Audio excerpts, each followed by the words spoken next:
Hi guys, I hope you guys are good. So in today's video, I'll be showing how to utilize the 7-Eleven model when you're trading major news. So yesterday we had CPI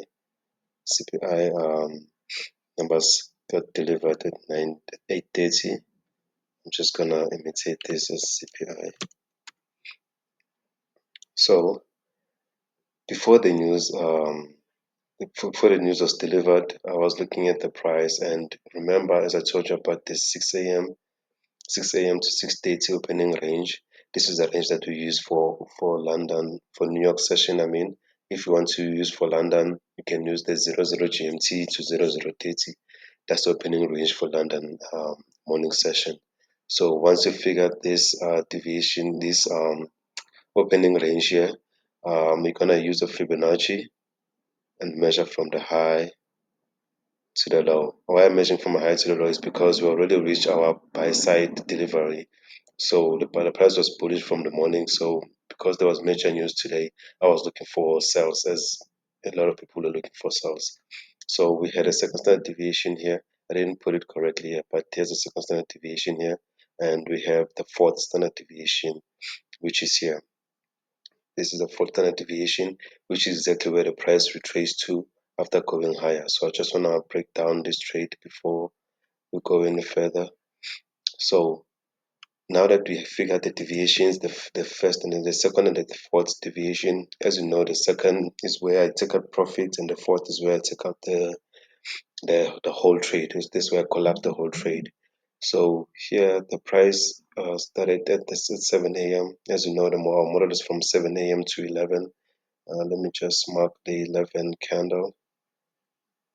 Let me mark the 11 candle. Here it is here.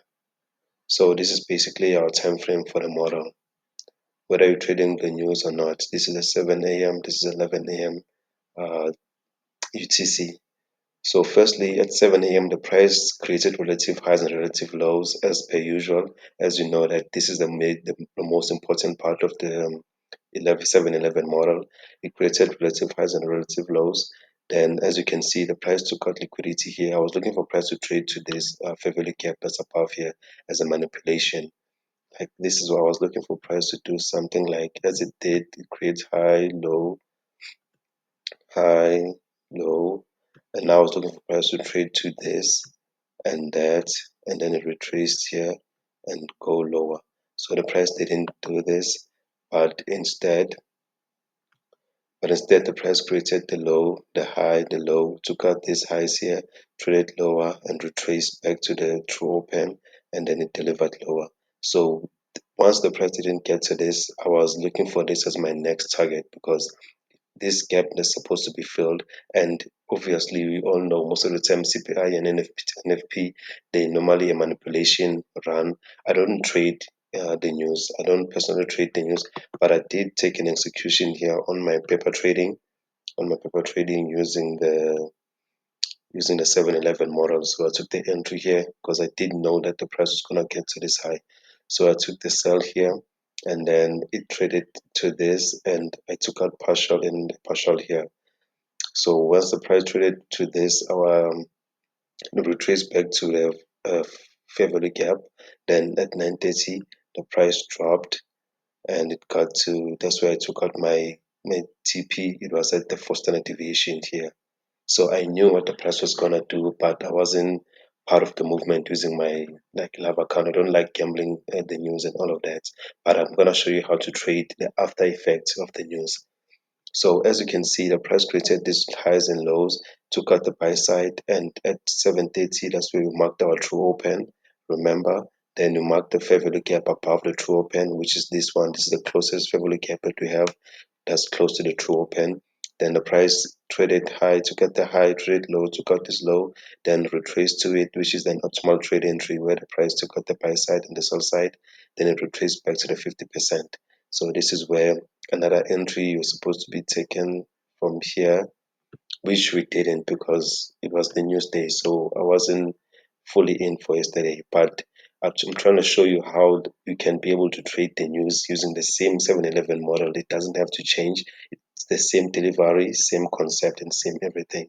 So the price traded lower, CPI, then price dropped lower to the fourth standard deviation, which is here.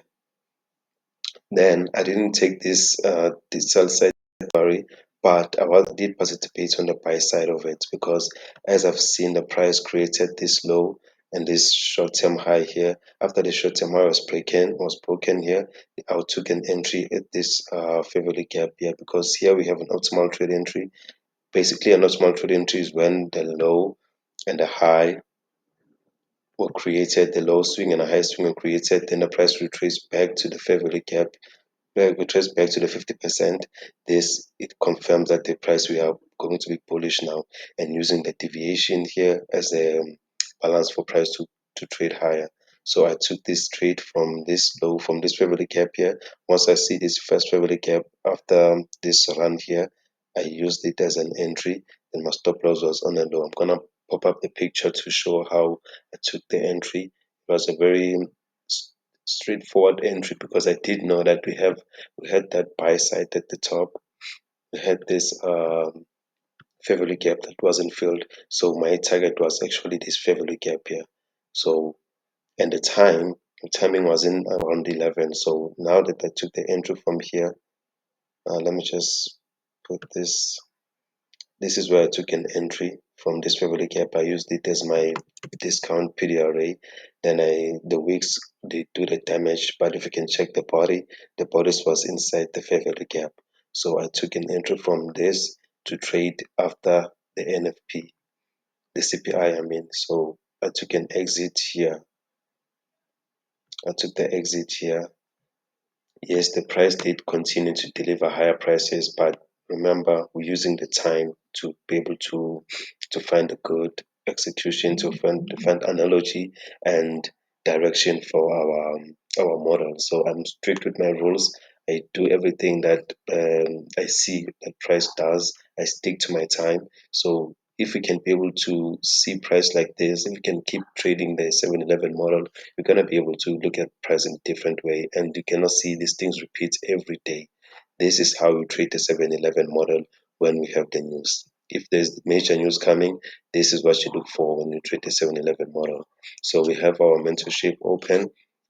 We can just hit the subscribe button, the like, comment, share, do everything, guys. I'm giving this information for free.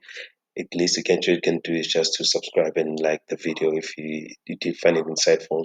So we have a giveaway. If we reach like 100 subscribers, we're gonna be giving a free mentorship to one of our followers. So continue, comment, and like, and yeah, I'll see you in our next video, guys. I hope you had a good one. I hope you did chop on the CPI. Till we talk again in the next video. Have a good one. Cheers.